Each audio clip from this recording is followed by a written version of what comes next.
galera, professor Arthur Damasceno na área, Direito Constitucional, e começamos aqui mais um bloco, mais um assunto, mais um tema dessa nossa disciplina. Nesse nosso bloco a gente começa a trabalhar os chamados princípios fundamentais. É o primeiro título da nossa Constituição, é um estudo tranquilo, e nós iremos andar pelo artigo 1º, do artigo 1º ao artigo 4º da nossa Constituição, sendo mais preciso. E aqui nós iremos encontrar os chamados valores estruturantes, né, e basilares de toda a nossa Constituição. Falaremos sobre os fundamentos da República Federativa do Brasil, falaremos sobre o famoso princípio da tripartição dos poderes, os objetivos fundamentais do nosso Estado soberano e os princípios que regem as relações internacionais do nosso Brasilzão, artigo 1º, 2º, 3º, 4º. E vamos lá, sem muitas delongas, vamos avançar aqui nosso primeiro slide, nossa primeira informação aqui apresentada. Temos o seguinte, olha aqui, ó.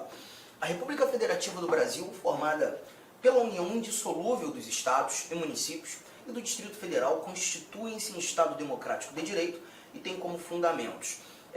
Desse nosso primeiro bate-papo, dessa nossa primeira análise, o primeiro valor que nós levantamos, nós já encontramos aqui algumas regrinhas muito interessantes sobre a nossa forma de Estado. O Brasil sendo uma federação, né? E quando a gente fala do Brasil sendo federação, nós estamos olhando para um país cuja a gestão não é única ou una. Nós não temos uma gestão singular, nós não temos apenas uma administração. Na realidade, nós temos um país composto de várias gestões, várias administrações. Temos uma gestão nacional, o nosso governo federal, gestões regionais, e aí nós encontramos os 26 estados mais o Distrito Federal, e também temos gestões localizadas, que tratam daqueles assuntos de interesse local, que são os nossos municípios. Hoje, 5.568 municípios no Brasil, muita coisa, né? E é justamente por isso que nós temos o Brasil como um estado composto. E em algumas provas você vai perceber que quando a gente tem essa recomendação de ser o Brasil em sua forma de estado, uma federação, em alguns momentos os examinadores costumam apontar a federação como estado composto.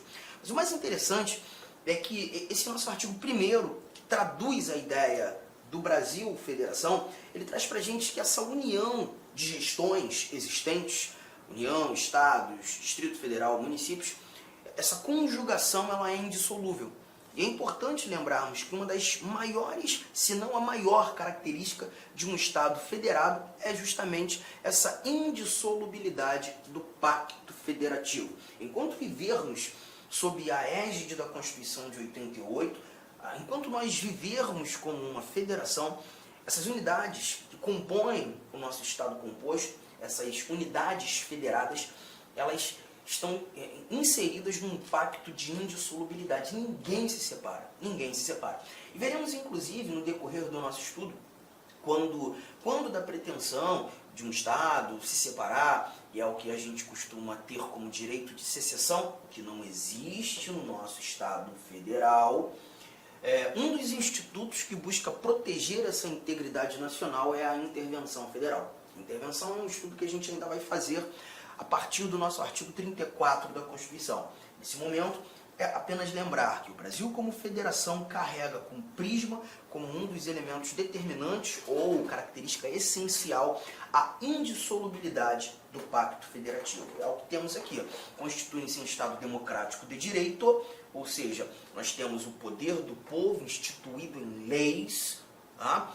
E temos como fundamentos esses 4 incisos que aqui estão sendo apresentados para nós. A soberania, a cidadania, a dignidade da pessoa humana, os valores sociais do trabalho e da livre iniciativa e o pluralismo político. Então, um bate-papo rápido aqui, né? Quando a gente fala de soberania, esse primeiro fundamento da República Federativa do Brasil, eu costumo dizer que esses fundamentos são pilares sustentadores do nosso Estado maior. Aqui a gente está falando de uma soberania nacional, tá? Como regra geral e majoritariamente entendida, a soberania nacional, a soberania que está nas mãos do Estado Maior. E é um poder ilimitado, é um poder que consegue fazer ou estabelecer ou coordenar essa capacidade que o Brasil, que a República Federativa do Brasil tem, de se relacionar com outros Estados soberanos, né? E a gente verifica isso em muitos momentos da nossa Constituição. né, quando, por exemplo, artigo 84, falando das competências do presidente da República, a capacidade que o presidente da República tem, agindo como chefe de Estado, representando a soberania da República Federativa do Brasil, de celebrar tratados e convenções internacionais, fazer com que o Brasil se torne signatário de tratados internacionais, acompanhe tratados internacionais. Possivelmente você já ouviu em alguns momentos, o Brasil fazendo parte de tratados como o Pacto São José da Costa Rica, como o Pacto Internacional dos Direitos Civis e Políticos. São vários os tratados internacionais que o Brasil faz parte. E nesse ambiente, a gente verifica o Brasil dotado de soberania, capaz dessa relação, né? E essa é a ideia da soberania. Mas parte da doutrina também costuma apontar essa soberania como a soberania popular, poder do povo. E quando a gente fala de soberania popular, aparece mais um slide aqui. Eu já vou pular do nosso primeiro fundamento, a soberania, ao parágrafo único que diz: todo poder emana do povo, que o exerce por meio de seus representantes eleitos ou diretamente nos termos desta Constituição. Então aqui a gente já faz um primeiro grifo, porque quando a gente percebe que todo poder emana do povo, a tal da democracia, poder que é nosso, esse poder ele é emanado por meio dos nossos representantes eleitos, primeiro grifo, mas também verificaremos um poder sendo emanado de maneira direta. Então a gente tem uma emanação indireta de poder e uma emanação direta de poder. Nós emanamos direta e indiretamente o nosso poder. A ideia da emanação indireta faz com que entendamos a chamada democracia representativa. Democracia representativa. Assim como quando emanando o poder de maneira direta, uma democracia participativa. Arthur, você pode me dar exemplos dessas emanações, dessa democracia representativa e dessa democracia participativa? Claro. A democracia representativa é aquela que a gente visualiza o tempo todo, né? Os nossos representantes eleitos, deputados, senadores, articulando projetos de lei, fazendo com que esses projetos de lei se tornem leis. Aqui nesse momento nós estamos verificando a chamada a democracia representativa. Os nossos representantes eleitos tomando decisões em nome do povo. Já a democracia participativa, eu acho que o elemento primordial, o primeiro que nos faz entender a democracia participativa é quando a gente verifica o voto, né? O voto, esse instrumento que temos, garante a nossa participação na estruturação da vida política do Estado. O voto é, sem dúvida alguma, um instituto de democracia participativa.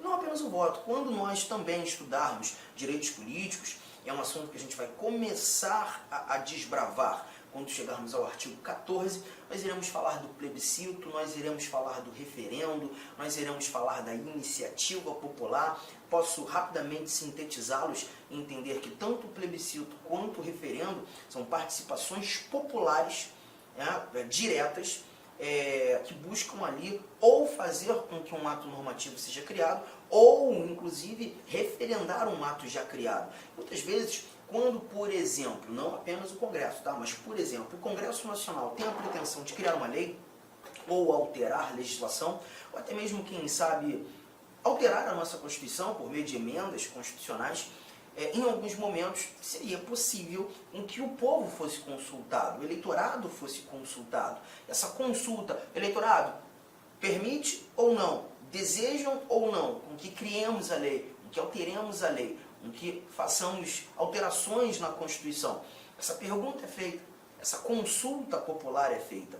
E essa consulta prévia ao nascimento do ato normativo, prévia à criação da lei ou alteração legal, ela é chamada de plebiscito.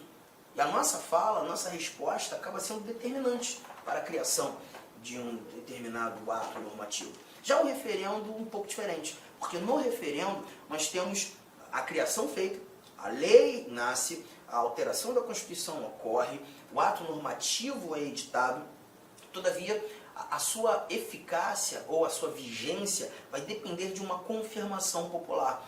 O nosso poder público cria e nós confirmamos. E essa confirmação ela é determinante para a vigência ou não daquilo que fora criado, né? Então a gente tem nesse caso o referendo, a nossa participação posterior à formação do ato, né? E a iniciativa popular, que também veremos, e isso a gente vai anotar com muito mais cautela quando começarmos a estudar direitos políticos. Como disse, a iniciativa popular nada mais é do que a nossa capacidade de criar projetos de lei. Criamos projetos de lei e apresentamos esses projetos de lei ao Poder Legislativo, em busca de fazê-lo se tornar uma lei. E aí a gente está falando da iniciativa popular, emanação direta de poder. Mas quando a gente visualize o que é mais importante aqui, já que estamos tratando de princípios fundamentais, que é um tópico bem abrangente, bem amplo, né? A gente não especifica ainda as informações, quando da conjugação dessas duas facetas da democracia, a democracia representativa, a democracia participativa, chegamos a classificação de uma democracia semi-direta. Então toma cuidado, que a democracia brasileira ela não é tão somente direta, ela não é tão somente indireta, ela deve ser chamada de democracia semi-direta. É isso que a gente retira desse nosso parágrafo único, essa capacidade que temos de emanar o nosso poder, porque o poder é nosso, de maneira direta, de maneira indireta, sintetizando o que chamamos de democracia semi-direta. Tamo junto, tranquilo, e como disse, essa é nada mais que uma das orientações a esse primeiro fundamento. Fique tranquilo que nas provas, ou o teu examinador trará a primeira conotação que fizemos, ou a segunda. Em momento algum ele te colocará em xeque, porque são duas informações corretas, tá?